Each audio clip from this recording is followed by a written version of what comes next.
అల్లుడు గారు ఎలా వస్తున్నాడు, ఎందులో వస్తున్నాడు ఏమీ అర్థమై చావట్లేదు. ఎలా తెలుసుకోవాలబ్బా? ఏయ్, మా అల్లుడు బాబు వచ్చిన టైంలో ఎవడో ఎడ్ల బండి మీద వస్తుంది? ఎడ్ల బండిలో వస్తుంది ఎవరు? రేయ్, ఎవడు రేడు? ఆపరా, ఆపు, అరే ఆపరా, ఆపు, అరే ఆపరా నీ అంకమ్మ, ఆపు, ఆపు, స్టాప్ స్టాప్ స్టాప్ స్టాప్. ఆపరా, ఆపరా అని కాకిలా ఎంటబడి అరుస్తుంటే నువ్వు పెద్ద ముదర్లాగా ఆపుకొని వస్తారా? No no no no. Hello, ఎవరవయ్యా నువ్వు? మా అల్లుడు గారు వచ్చే సమయంలో ఇలా ఎడ్ల బండిలో వచ్చి దిగావు? వైజాగ్ నుంచి కస్తూరిదేవి గారు. మా అల్లుడు బాబు విమానంలో వస్తాడు కదా అనుకుంటే ఎడ్ల బండిలోంచి వచ్చాడు. తండ్రి చూడండి, నేను మీ అల్లుడిని కాదు. అదే నిజమే, పెళ్లి అయితేనే అల్లుడు గారు కానీ పెళ్లి కాకుండా అల్లుడు ఎలా అవుతాడు? జోకా జోకా. నేను మీ అల్లుడిని కాదు, నేను వచ్చింది రావాల్సిన చోటికి. ఇందులో కన్ఫ్యూజన్ ఉంది బాబు, వీళ్ళకి ఎలా చెప్పాలి? చూడండి, నేను కైలాష్ ఫ్రెండ్ని, నా పేరు ఈశ్వర్. ఫోన్లో అన్ని వివరాలు చెబుదామంటే మధ్యలో లైన్ కట్ అయింది. రోడ్డు కాంట్రాక్ట్ పని మీద వస్తున్న మా అబ్బాయి మీ ఇంట్లో ఉంటానికి సిగ్గుపడి ఏదేదో చెప్తాడు, చెప్పిందేది నమ్మకండి అని వారం రోజుల ముందే మీ అమ్మ మా అక్కయ్యకి కబురు పంపింది. మా అక్కయ్య ఈ వివరాలు మాకు చెప్పి ప్రియని తీసుకుని శివాలయానికి వెళ్ళింది. అందుకని బాబు నీ స్టోరీ ఇంతటితో ఆపు. ఓహో, ఇది వేస్ట్ క్యాండిడేట్.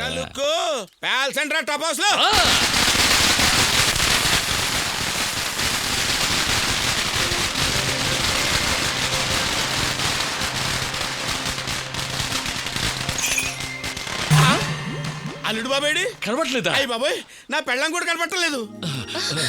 ఐఎమ్ సారీ, నాకు ఈ టపాసులు అంటే కొంచెం భయం. నాకు కూడా. ఎక్కడ చచ్చింది ఇది? మిమ్మల్ని చూడగానే సిస్టర్ ఫీలింగ్ కలిగిందండి. నాకు మిమ్మల్ని చూడగానే ఓ బ్రదర్ ఫీలింగ్. ఫీలింగా? ఏంటి ఏంటి ఏంటా ఫీలింగు? బాబు, ఇది నువ్వు చేసుకోబోయే పిల్ల కాదు, నేను ఆల్రెడీ చేసుకొని చూసుకుంటున్న పెళ్ళాం.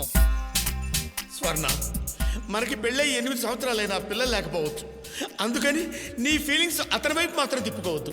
అయ్యో, 8 ఏళ్ళైనా నీకు స్వర్ణకి పిల్లలు? మనసులో అనుకున్నది పేరుతో సహా చెప్పేశారు. ఇదేమి టాలెంట్ దేవుడా! అచ్చం శ్రీదేవిలా ఉన్నావమ్మా. ఆపు, మళ్ళీ చెప్తున్నాను, మై వైఫ్. బాబు, ఏమిటక్కడ చిన్నమామయ్యతో మాటలు? వదిలితే రోజంతా మాట్లాడుతుంటాడు. మీరు రండి. అల్లుడు బాబుని టపాసులు పిలిస్తే నా మీదనే బాంబులు పిలుస్తున్నాడే, ఓవర్గా వర్ణిస్తున్నాడు. బాబు అయ్యో, సరే, ఇంత దూరం ఎడ్ల బండిలో వచ్చి అలసిపోయి ఉంటారు, వెళ్ళి విశ్రాంతి తీసుకోండి, వెళ్ళండి. ఏమిటి అన్నయ్య, ఇతను వద్దు. ఎందుకు? మన ఇంటి అల్లుడిగా ఇతను వద్దంటే వద్దు. ఇతను ఇంట్లోకి రానిస్తే మన ఇంట్లో వాళ్ళని బయటికి ఎంటియాల్సి వస్తుంది, జాగ్రత్త. వాగకురా. వాగుతున్నానా? సైడ్కి రమ్మంటున్నాడు, నేను వాగింది వినపడిందా? నేనిక్కడ ఉండటం మీకు ఇష్టం లేదు కదూ? నేను ఇక్కడికి వచ్చేటప్పుడు వెంకటాపురం రాజమహల్ ఎక్కడుందని అందరినీ అడిగాను. అంతా భయపడి సమాధానం చెప్పలేదు. అందుకని నన్ను ఎలాగైనా వెంకటాపురం రాజమహల్ మీరు తీసుకెళ్తే ఇక్కడెవరుండమన్నా ఉండను, లేదంటే ఇక్కడే ఉంటా. నేను తీసుకుపోతాను, కానీ చెప్పింది చెయ్యాలి. నేను చేసేది చెప్తాను. రెండు ఒకటే. పోదామా? నువ్వు లోపల. అమ్మో, గేటు చూస్తేనే గుండె తడపట్టుకుంటుంది బాబు. అల్లుడు బాబు, మీరు అడిగిన వెంకటాపురం రాజమహల్ ఇదే, చూశారు కదా. ఇంకొచ్చిందని తీయండి. ఏ సైకిల్ తీసుకెళ్తారా? ఎక్కడికి? నేను అయ్యి బాబాయ్, నేను ఇదిగో అల్లుడు బాబు, నీ చేత ఒట్టేయించుకుని లోపలికి రాని మరి ఇక్కడికి వచ్చాను. తీరా నన్ను ఇక్కడ తీసుకొచ్చి లోపలికి రమ్మని బలవంతం చేస్తావా? ఇది బాగాలేదు. చెప్పి రమ్మంటే నువ్వు రావు కనుకనే చెప్పకుండా నేను ఇక్కడికి తీసుకొచ్చాను. నువ్వా? అవునయ్యా. అయ్యా అవునరా. రా. ఎద్దులా ఉండి లోపలికి రమ్మంటే భయపడే నీకు మర్యాద ఏంట? నువ్వు బండ బూతులు తింటా సరే, నేను లోపలికి రాను. వీళ్ళెవరిది విడిగా ఎక్కడ ఉంది? నేను చెప్పను. స్వర్ణ, తోటమాలి ఆయన మనవరాలు ఇక్కడ ఉంటున్నారు. వాళ్ళు ఇక్కడ ఉన్నప్పుడు మరి నువ్వెందుకు భయపడతావు? వాళ్ళు ఈ కొంపలో ఉంటారు కానీ ఆ కొంపలోకి వెళ్ళరు కదా. మనం వెళ్ళదా? బాబు, కావాలంటే నువ్వు వెళ్ళి చూడు, నేను ఊరెళ్ళిపోతాను. అక్కడేంటి రంగు డబ్బాలు ఎలా ఆడుతున్నాయి? పెయింటింగ్ పని జరుగుతుంది. ఓ, లోపల పెయింటర్స్ ఉన్నారా? ఒకే ఒక్కడున్నాడు, వాడి పేరు గోపాలు. 4 రోజుల నుంచి పని చేస్తూనే ఉన్నాడు. ఒంటరిగా ఒక్కడు 4 రోజులుగా లోపల ధైర్యంగా ఉన్నాడు. మనం ఇద్దరం కలిసి లోపలికి వెళ్తానికి భయపడుతున్నాం. వాడిది పొరుగురు కదా, ఇంటి గుడి తెలిస్తే చిరిగిపోద్ది.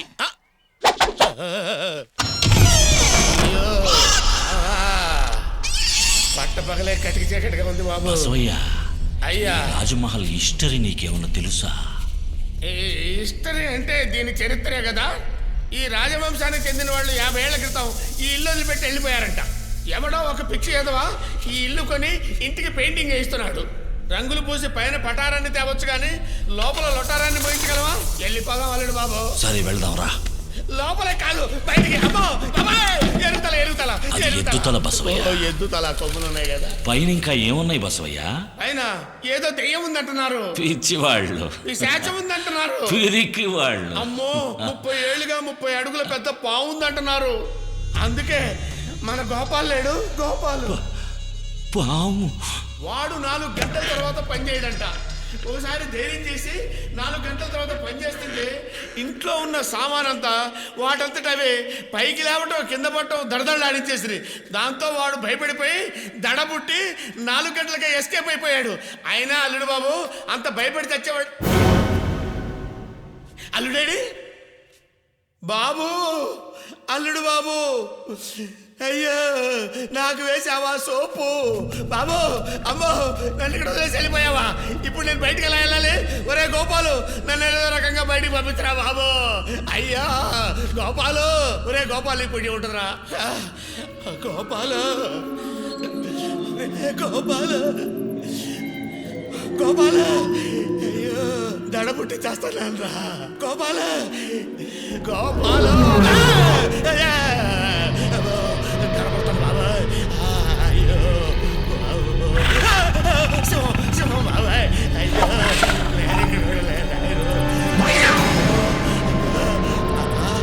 నమస్కారం నమస్కారం బాబాయ్. అమ్మా అమ్మా అమ్మా.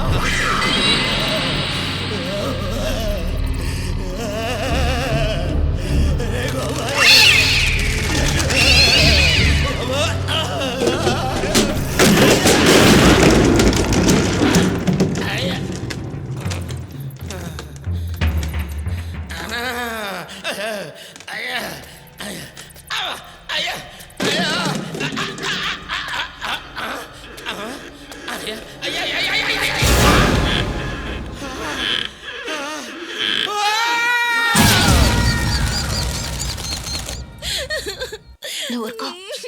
ఏమండి వెళ్ళి చూడండి. ఒరే ఒరే తమ్ముడు తమ్ముడు ఒక్కసారి ఇలా చూడరా, నాతో మాట్లాడరా. నా తండ్రి కదా. తమ్ముడు తమ్ముడు అన్నయ్య చూడరా, నాతో మాట్లాడరా.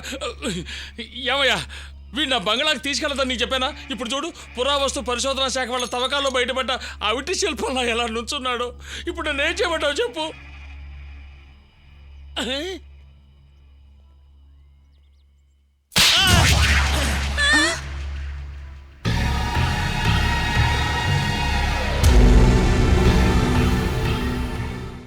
అమ్మా అక్కయ్య, ఏంటంతా ఇక్కడ నిలబడ్డారు?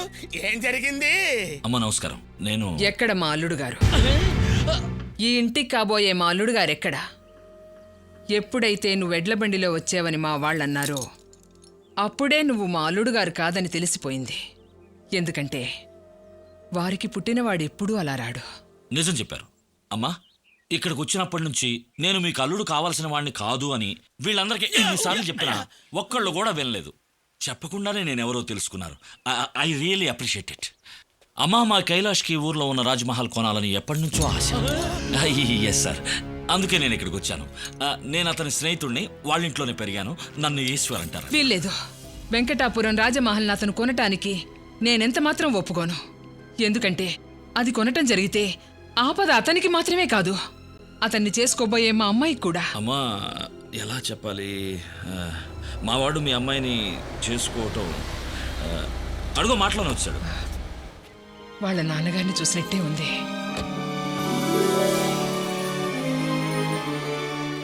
మా అల్లుడివి నువ్వు. ప్రియా, అమ్మ ప్రియా, త్వరగా రా. నిన్ను చేసుకుపోయేవాడిని చూడలేదన్నావు కదా, వచ్చారు చూడు, త్వరగా రా. చూడు, ఈ పిల్లెవరు? షీఈస్ గంగా, నా భార్య. నమస్కారం. అమ్మా, మీ ఇంటి పిల్లనే తన ఇంటి కోడల్ని చేసుకోవాలని వీళ్ళ అమ్మగారు అనుకున్న మాట నిజమే. కానీ పరిస్థితుల ప్రభావం వల్ల మా వాడు గంగని చేసుకోవాల్సి వచ్చింది. ఏమిటి బాబు ఇది? గొప్ప గొప్ప సంబంధాలు మా అమ్మాయికి ఎన్నొచ్చినా కాదని నిన్నే నమ్ముకున్నందుకు మమ్మల్ని ఇంత పనిచేస్తావా? ఎవరికి ఎలా జరగాలని రాసుంటే అదెలా జరుగుతుంది. మన చేతుల్లో ఏముంది నాన్న? ఆహా! ఏ జ్ఞానం, ఏం త్యాగం. పిట్ట కొంచెం కూత ఘనం అంటే ఇదే. ఏది హ్యాండు? ఆ చాలు చాలు. ఈ వివాహం మీ మనసు కష్టం కలిగించుంటుంది. అయినా మిమ్మల్ని అందరినీ చూడాలని ఆశతో ఇక్కడికి వచ్చాను. నన్ను క్షమించండి. వెళ్ళొస్తాం. ఎక్కడికి? వెంకటాపురం రాజ్మహల్ని నేను కొన్నాను. మేమిద్దరం అక్కడే ఉండాలనుకుంటున్నాం. ఆ రాజమహల్ కా? వద్దు వద్దు. ఏ చూడటానికి పోయి నేనే విలువెల్లాడిపోయాను. అందులో ఉండటం మంచిది కాదు నాయనా. మావయ్య, ఆ కాలం నాటి వాళ్ళు గనక మీరు అలాగే అంటారు. నా మాట విను కైలాష్. మా బావగారిలాగే నువ్వు కూడా వేరే అమ్మాయిని పెళ్లి చేసుకున్నావు కదా అని తెలిసి ప్రమాదం ఉన్న చోట ఉంటానంటే ఎలా ఒప్పుకోనయ్యా? మావయ్య, ఇక్కడికి వచ్చే ముందు నేను గంగా రాజ్మహల్ అంతా చూసే వచ్చాం. కానీ చిన్నమావి చెప్పినట్టు అక్కడ భయపడాల్సినంత ఏమీ లేదే. బాబు, ఉమ్? నే చెప్తున్నానని తప్పుగా అనుకోకండి. 40 సంవత్సరాలుగా ఆ రాజమహల్కి తోటమాలిని. నేనే ఒక్కరోజు కూడా ఆ రాజమహల్లో అడుగు పెట్టలేదు. కొంచెం ఆలోచించండి బాబు. చూడండి, ఇలా లేనిపోని పుకార్లు పుట్టించడం వల్లే 50 కోట్ల రూపాయల ఆస్తిని కేవలం 5 కోట్లకే నాకు అమ్మారని నాకు తెలుసు. ఇటువంటి వాటి మీద నాకు నమ్మకం లేదు. నా భార్యకి జీవితాంతం గుర్తుండిపోయేలా ఒక అందమైన కానుక ఇవ్వాలనుకున్నాను. అందుకే ఈ రాజ్మహల్ని కొన్నాను. ఒకవేళ అటువంటిది ఏమైనా ఉంటే ఆ సంగతి మేం చూసుకుంటాం. మీరేం దిగులు పడకండి. ఉండండి.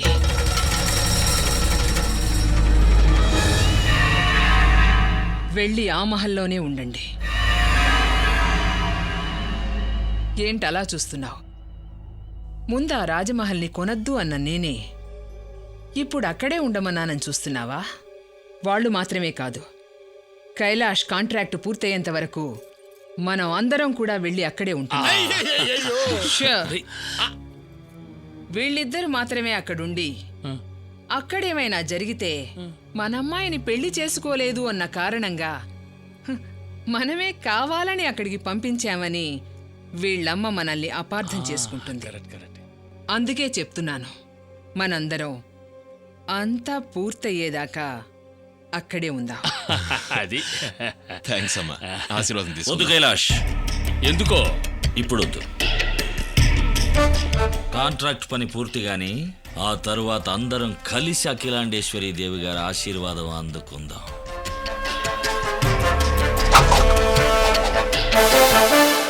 ఓం గణానాం త్వా గణపతిగం హవామహే కవిం కవీనావోష్టవస్తమం జ్యేష్ఠరాజం బ్రహ్మణాం బ్రహ్మణస్పదానశృణ్వన్నోతిభిత్తే దధాదనం స్వాహా.